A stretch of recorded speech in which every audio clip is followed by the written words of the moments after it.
Assalamualaikum warahmatullahi wabarakatuh. Perkenalkan, saya Rahma Aulia Putri. Di sini saya akan memaparkan jawaban UTS saya dengan mata kuliah Customer Relationship Management. Yang pertama yaitu pemahaman tentang Customer Relationship Management dan berikan contoh. Customer Relationship Management adalah suatu strategi bisnis yang fokus pada pelanggan yang didesain untuk mengoptimalisasikan probabilitas, review, dan customer satisfaction. CRM juga merupakan suatu pendekatan sistematis dalam memanfaatkan informasi dan juga komunikasi untuk membangun hubungan yang berkesinambungan dan saling menguntungkan dengan pelanggan. Customer relationship adalah suatu strategi perusahaan dalam memahami dan mempengaruhi tingkah laku pelanggan melalui komunikasi yang mendalam dengan tujuan untuk meningkatkan akuisisi, mempertahankan dan mendapatkan loyalitas pelanggan serta keuntungan dari pelanggan. Selanjutnya, contoh penerapan CRM pada perusahaan manufaktur. Yang pertama, mempermudah kolaborasi antara tim dan sales. Software CRM seperti Keycontact membantu kolaborasi dengan tim dalam melakukan meeting atau melakukan pertemuan. Yang kedua, customer relationship. Yang kedua, memberikan customer view secara 360 derajat untuk sales dan customer service. Software CRM Keycontact dapat memberikan detail yang lengkap tentang pelanggan melalui percakapan, deal yang sedang berjalan, dan touchpoint perusahaan maupun meeting. Yang ketiga, segmentasi tim. Software CRM membantu perusahaan dalam mengelompokkan tim berdasarkan geografis, besarnya deal dan divisi produk-produk serta lain-lain. Yang keempat, memvisualisasikan sales pipeline dengan lebih baik. Untuk mengetahui status deal yang sedang berjalan melalui sales pipeline sangatlah penting. Yang kelima, memperbaiki customer service. Tujuan CRM adalah untuk mengembangkan hubungan dengan pelanggan dan mempertahankan pelanggan. Mempertahankan pelanggan di sini seperti kita harus mempertahankan pelanggan yang sudah ada atau pelanggan tetap dan kita tetap mencari pelanggan baru untuk memperbanyak pelanggan kita pada CRM ini. Yang kedua, 3 aspek penting pada CRM. Yang pertama, people atau orang. 1. Meliputi internalitas secara pikir orang tentang bagaimana melayani konsumen. Yang kedua, visi implementasi CRM jelas dipahami secara benar oleh semua karyawan. Yang ketiga, aspek kesiapan dari sisi pengetahuan dan keterampilan. Sebuah perusahaan mengadakan pelatihan dan proses belajar untuk membuat karyawan lebih siap dalam proses implementasi CRM.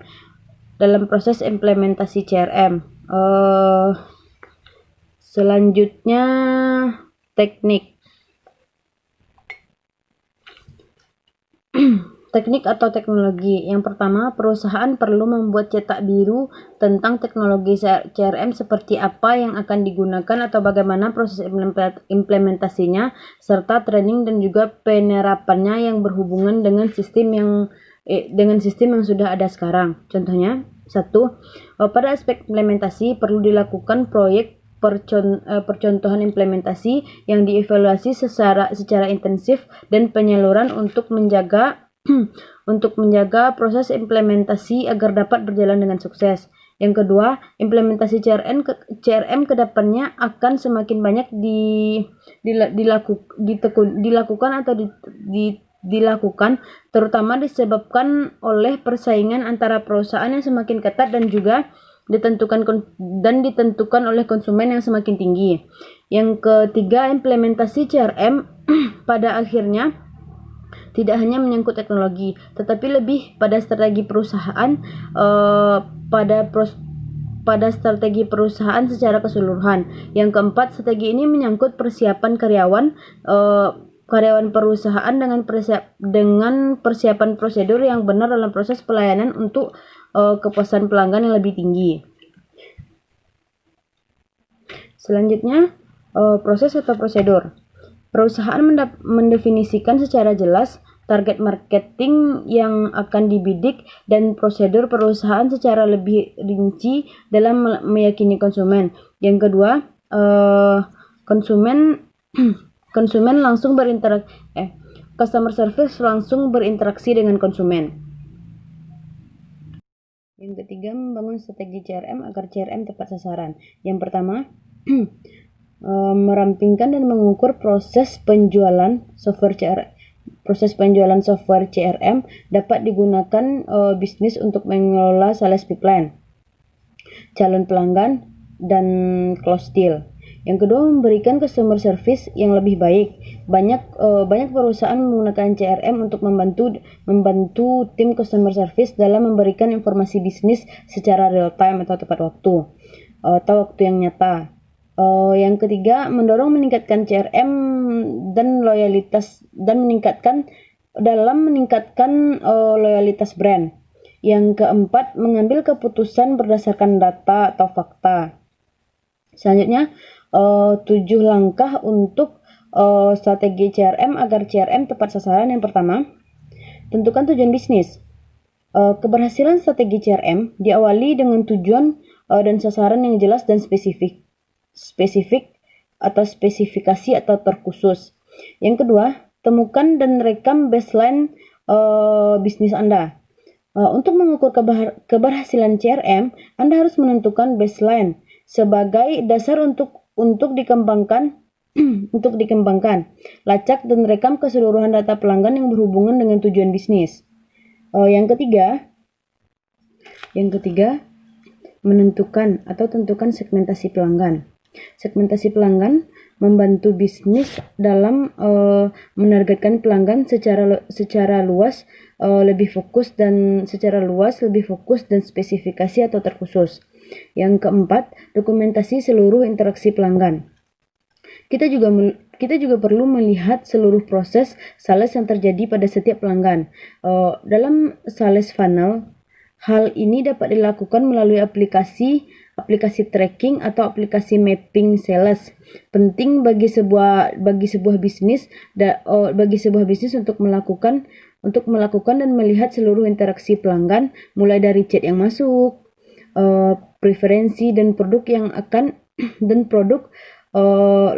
produk serta lain-lain. Yang kelima, membuat strategi CRM. Gunakan strategi CRM sebagai pegangan untuk meraih tujuan bisnis dan menggunakan software CRM lainnya.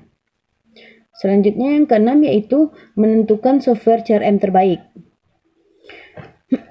Aplikasi CRM dipasarkan saat ini dapat menentukan mana yang terbaik bagi bisnis Anda. Yang pertama, fleksibilitas untuk menyesuaikan dengan kebutuhan perusahaan. Yang kedua, kemudahan berinteraksi yang sudah dibuat dengan tim.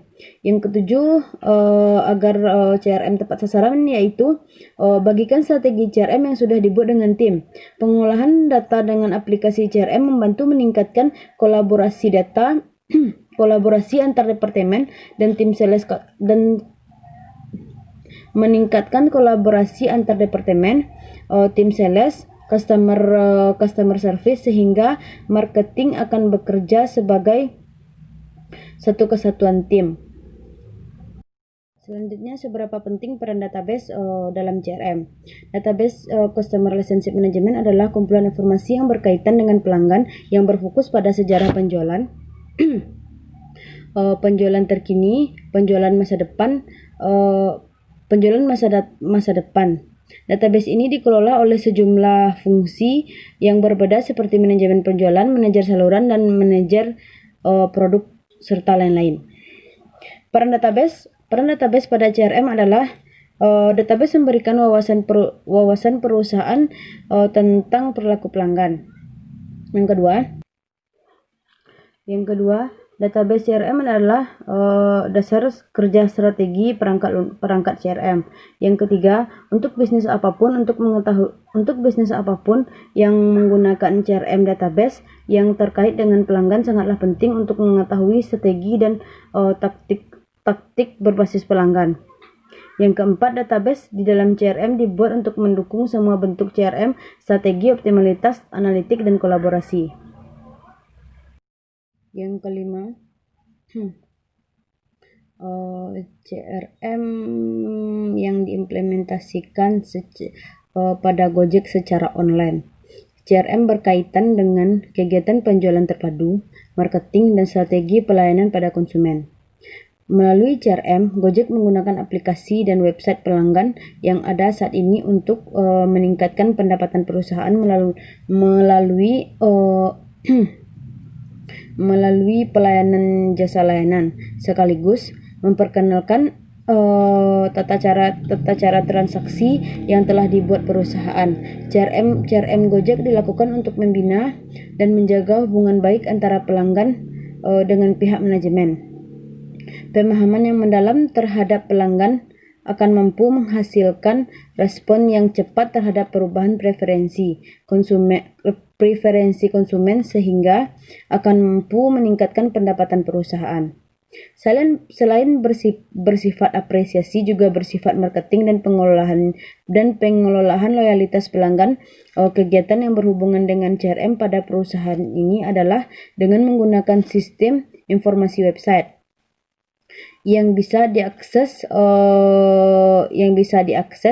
oleh semua orang, semua kalangan tanpa batas, melalui penyediaan informasi perusahaan, produk, forum diskusi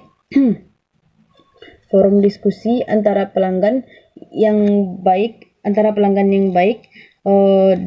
baik dengan pihak manajemen maupun proses pemesanan. CRM pada Gojek secara offline atau yang biasa disebut dengan ojek pangkalan. Jauh sebelum adanya Gojek pangkalan menjadikan hal tersebut sebagai peluang bisnis yang teramat potensial. Namun ada beberapa keluhan seperti tidak aman atau rawan tindakan kriminal. Yang kedua, harga yang tidak transparan. Sebelum menggunakan ojek, kita harus melakukan tawar-menawar terlebih dahulu. Seringkali konsumen tidak tahu medan dan ditipu oleh tukang ojek karena memberikan harga yang sangat tinggi atau mahal. Selanjutnya, yang ketiga, harus datang ke pangkalan ojek, namun seringkali pangkalan ojek pun tidak ada ojeknya. Bertolak belakang sekali dengan Gojek atau Gojek secara online pada era 5.0 ini. Yang pertama, kelebihannya adalah harga transparan, serta tidak kecil kemungkinan akan rawannya tindakan kriminal, karena sebelum